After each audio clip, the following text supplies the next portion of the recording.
जय हिंद बच्चों। Class 12th physics में आज आप सभी लोगों का स्वागत है। तो आज के क्लास में हम आपके लिए लाए हैं बेहद ही इम्पोर्टेंट फिजिक्स के वे प्रश्न जिसको आप एक बार पढ़ लेंगे तो दोबारा पढ़ने की कोई आवश्यकता नहीं है। केवल इतने ही प्रश्नों से आपका भला हो सकता है और इतनी ही डेरिवेशन से आपका भला हो सकता है। इससे अधिक आपको कुछ पढ़ना नहीं है। तो आइए आज के क्लास को हम लोग शुरू करते हैं। बस इतना ही पढ़ लेने से आएंगे आपके 70 में 70 मार्क्स, इस बात को ध्यान दीजिएगा। तो आइए प्यारे बच्चों हम लोग शुरू करते हैं।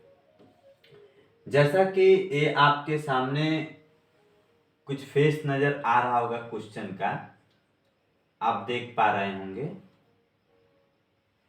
कि कुछ महत्वपूर्ण नियम हम लाए हैं। कुछ महत्वपूर्ण नियम हैं।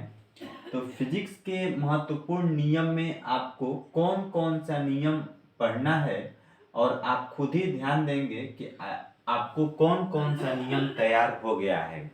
तो जो तैयार होगा उसको तो छोड़ देंगे और जो तैयार अभी तक नहीं हुआ है उस नियम को हम लोग पूरी अच्छी तरीके से पढ़ने की कोशिश करेंगे। तो प्यारे बच्चों हम आपको बता दें, जैसे कि मान लीजिए आप यहाँ पे देख पा रहे हैं कुछ महत्वपूर्ण नियम। कुछ महत्वपूर्ण नियम के जैसे स्थिर वैद्युतिकी में गॉस का नियम का होता है। गॉस का नियम बहुत ही इंपॉर्टेंट है, अभी से तैयार कर लेंगे। ओम का नियम क्या है और ओम के नियम का डेरिवेशन तैयार कर लेंगे। किरचॉफ का नियम तैयार कर लेंगे। बायो सेवर्ट का नियम तैयार कर लेंगे। और जो एम्पियर का परिपथी नियम आप लोग पढ़े हैं इसको तैयार कर लेंगे।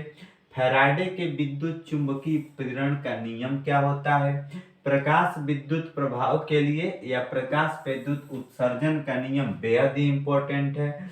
बूस्टर का नियम क्या होता है। परावर्तन के नियम क्या होते हैं।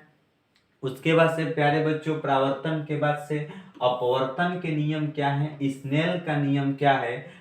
रेडियो एक्टिवता में सोडी और फजान का जो नियम है ये बेहद ही महत्वपूर्ण है। तो यदि आपको इनमें से इतने नियम अगर आप तैयार कर लेते हैं तो आपके लिए बेहद ही इंपॉर्टेंट फिजिक्स में टॉपिक तैयार हो जाएगा जिससे आपको अच्छे अंक अर्जित होंगे।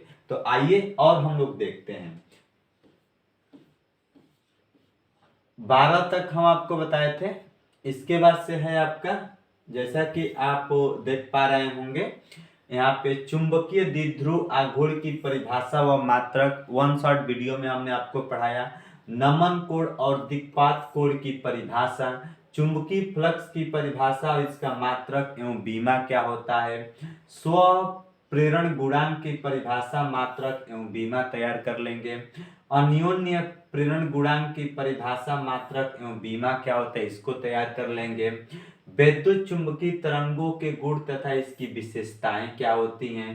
तरंगों का बढ़ता क्रम, तरंगदैर्घ्य, आवृत्ति का गामा, तरंग आवृत्ति में गामा, एक्सरे, पराबैंगनी दृश्य, औरक्त और माइक्रो तरंगे, इनका तरंगदैर्घ्य क्या होता है इसको पूरा कंप्लीट कर लेंगे। पूर्ण आंतरिक परावर्तन से आप क्या समझते हैं, इनकी शर्तों का आपको उल्लेख करना बेहद जरूरी होता है। फिर विचलन कोण से आप क्या समझते हैं। सूक्ष्मदर्शी की विभेदन क्षमता कैसे बढ़ाई जा सकती है। अपवर्ती दूरदर्शी की तुलना में परावर्ती दूरदर्शी अच्छा क्यों माना जाता है। ये प्यारे बच्चों बेहद ही इंपॉर्टेंट क्वेश्चन है। फिर प्रकाश के व्यतिकरण से क्या तात्पर्य है। तो ये जो जितने भी प्रश्न आपको आपके स्क्रीन पे दिखाई पड़ रहे हैं ये सभी प्रश्न बेहद ही महत्वपूर्ण हैं और आपको इसे तैयार करना बहुत ही जरूरी है। आइए हम लोग अगला क्वेश्चन देखते हैं। आगे है आपका कि कला जो फेज होता है, जैसे आपका क्वेश्चन है कि कला संबंध स्रोत से आप क्या समझते हैं। प्रकाश के विवर्तन से आप क्या समझते हैं। प्रकाश में व्यतिकरण के लिए आवश्यक शर्तें क्या होती हैं। संपोषी तथा विनाशी व्यतिकरण क्या होता है। प्रकाश विद्युत कार्यफलन में प्रकाश विद्युत प्रभाव में कार्यफलन क्या होता है, देहली तरंगदैर्घ्य क्या होता है, देहली आवृत्ति क्या होती है, स्तंभ विभव से आप क्या समझते हैं, उसके बाद से नाभिकीय रिएक्टर के मुख्य उपयोग क्या होते हैं, परमाणु द्रव्यमान मात्रक से आप क्या समझते हैं, समस्थानिक समभारिक की परिभाषा दीजिए और नाभिकीय संलयन और नाभिकीय विखंडन की परिभाषा उदाहरण सहित आपको देना पड़ता है। तो प्यारे बच्चों, जितने भी टॉपिक आपको दिखाई दे रहे हैं इन सभी टॉपिकों को 1 बाय 1 करके अगर आपको फिजिक्स में बेहतर नंबर पाना है तो इतने टॉपिक आपको तैयार करने ही पड़ेंगे। आगे देखते हैं। यहाँ पे पीएन इलेक्ट्रॉनिक्स में इस साल के फिजिक्स में कुछ टॉपिक कट गए हैं, जैसे पीएन संधि अवक्षेप परत की परिभाषा, अग्र एवं पश्च अभिनति में चौड़ाई पर क्या प्रभाव पड़ता है, p type n type p type अर्धचालक बनाने के लिए कौन कौन से अपद्रव्य मिलाए जाते हैं, फिर बैंड अंतराल ऊर्जा के आधार पर आपको चालक विद्युत रोधी अर्धचालक में अंतर बताना है।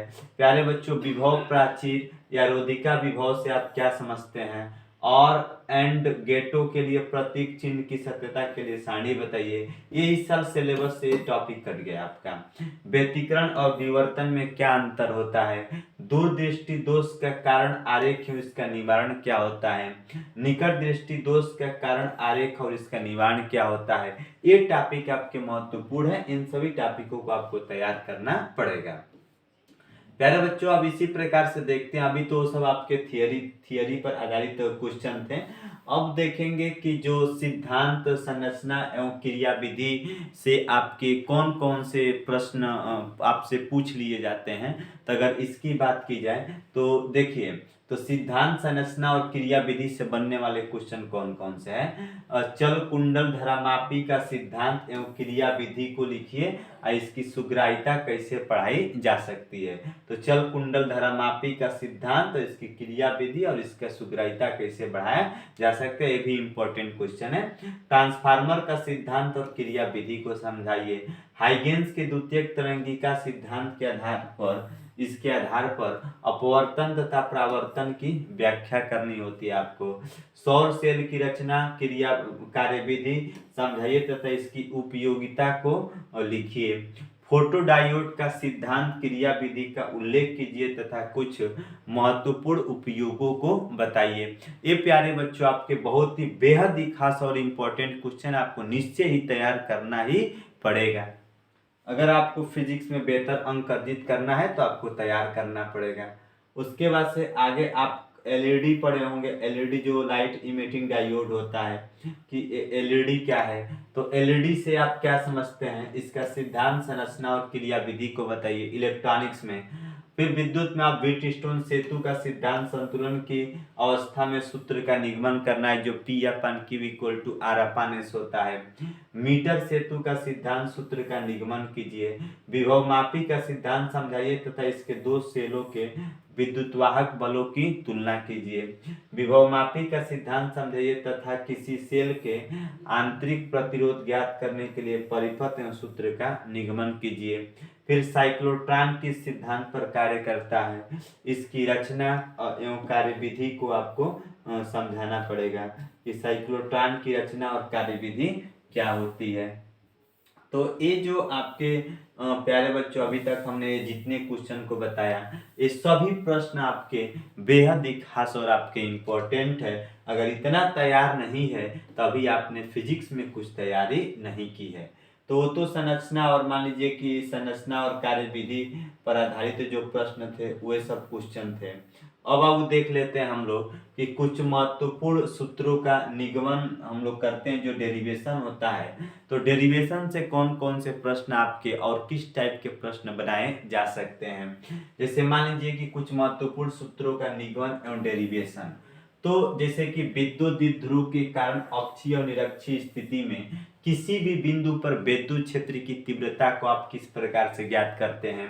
फिर गॉस के नियम का प्रयोग करके लंबे आवेशित चालक तार के निकट विद्युत क्षेत्र की तीव्रता आपको ज्ञात करनी है। फिर गॉस के नियम का निगमन करना है।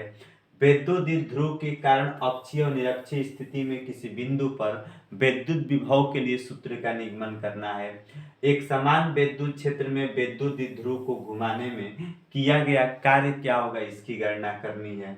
उसके बाद से संधारित्र की धारिता के लिए सूत्र का निगमन कीजिए। वायु संधारित्र एवं आंशिक रूप से भरे परावैद्युत पदार्थ के लिए इसका निगमन करना है।